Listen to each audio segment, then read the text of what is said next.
I built a mini VR in Fortnite creative mode. Today I'm going to show you the process of how I did it, starting from my season 1 going up to the current version of my season 2. Now this map right here is Starfall season 1. This is the first ever iteration of Starfall that I made, and I have to be honest, it's not that great. One thing that I have to say made this map fail the way it did had to be the lack of detail. This could come together through just the terrain and nature I used, or the interior and outerior of buildings, such as this, and some of the buildings over here. Another thing a map needs to thrive is a good story. Having a good story allows a map to change without feeling like it just has to. Instead, it allows the story to drive through to make the changes feel more natural. This is only season 1, so the storyline hadn't really developed. But now, let's get to the first iteration of Starfall Season 2.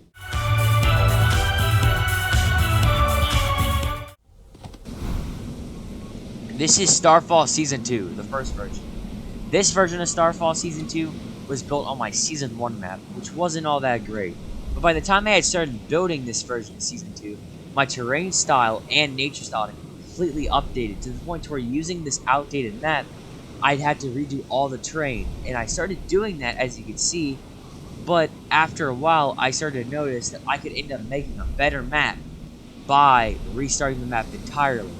At that point, I had made a decision to completely restart it, and that gave us the first scrap version of Starfall Season 2. But now, time to get on to the second version. This one was scrapped for an entirely different reason. So this is Starfall Season 2, the second version. This map had a really promising future. It looked really nice, starting from the spawn room in the middle, which had a display of the map, allowing you to choose which part of the map you wanted to pick, from a store that was going to allow you to buy cosmetics, even to just the iconic locations on the map. These could be the locations such as Crazy Lumberyard, Fusion Fortress, and Retro Road. And honestly, I need to tell y'all, if you ever try to go to VR, I did one thing that nobody should ever do. I decided to use glitches to allow myself to have a bit more memory on the map. But update after update, Fortnite patched most of these, causing my island to fall over the memory by just a little bit. As you can see, we had just a little bit over the memory with 130,000 memory. So that reason, I had to unfortunately scrap this version of Starfall. And there's also other locations that were really iconic. This could be Shopping Street, which also had the first iteration of OJ's orange juice. This will become more important than just a minute. But also, this would completely change the theme of Starfall Season 2. Originally, Starfall Season 2 was going to be a war season between two factions, but as this map got scrapped, that idea was also thrown in the trash can. We also had one more feature in the map. These were supply boats. Supply boats would spawn randomly around the map in 2 spots. These would have about over 100 HP just and slap juice barrels, and also had about 5 to 6 chest spawns. But that's enough of this map. Let's get on to the map that you've all been waiting for. The third, final version of Starfall. The version that I was able to release.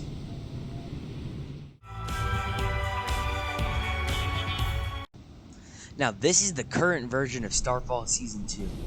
So here's the spawn island. It's not too much, but it's kinda basic, but not like too bad. Shows my helpers. The important stuff is gonna change with the storyline updating and everything, and also my social medias. So right here, this is where you'll be able to pick your location after you're able to vote for your either zero build or build mode. Now let's get on to the locations. The first location on the map is Fractured Fields. Fractured Fields is just an ordinary farm, but half of it is disintegrated because of star landing at Starfall Sanctuary, which caused a huge crater to come through and cut the field in half. From here to about right here. And next up is Starfall Sanctuary. So the Sanctuary is a place where 3 stars have fallen, but researchers want to find out why they crashed or, something else because of, war. The third location on the map is Retro Road. Retro Road is owned by Chris, who owns the Chris's Slurp stands. These are currently at war with OJ's Ordnance in the distance, but that war will become more developed towards the end of the season. There's also buildings like the furniture store, the sausage store, the bowling alley, and the actual Slurp building itself. Then going through here down the road, make it to the bridge. The bridge is the only one on the map. But next up is OJ's Ordnance. OJ's Ordnance is owned by the man himself. He produces slap juice. Slap juice is currently also at war with, slurp juice. But there aren't many buildings here, and I'm going to be honest, it's mainly because it was the first POI built on the map. And also this Guzzle building, it's for a future update, so in the version that you play, you're probably not going to see it, but later down the line, it will get added as time goes on. And then we go through here, down back to the road again. The next location is Lazy Lumberyard. It's the main manufacturer of wood on the island. It's pretty basic, it's like Fortnite, almost. Over here we have like a storage unit, offices, stuff. Again through here, going down here. Our next location on the map is Drifty Dockyard. This is the main shipping yard of the entire island, being the only shipping yard on the island. And it has currently been taken over by OJ's Ordnance, so there's a lot of slap juice themed things.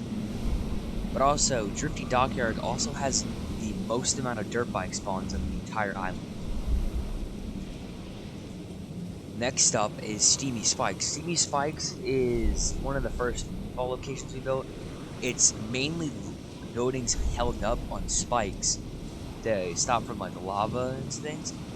One thing I would recommend, if you ever get a grapple glove, come to this location. Grapple gloves are amazing for this POI. Next up we have Moonfall Metropolis. Moonfall Metropolis is more of like just some of the only houses on the island. After the Moonfall biome crashed down, it caused almost all the houses to get destroyed, so they had to sort of rebuild what they could. So that's how we got Moonfall Metropolis. The next POI on the map is Starlight Sector. Starlight Sector is a machine owned by a mysterious person who we'll find out later in the storyline.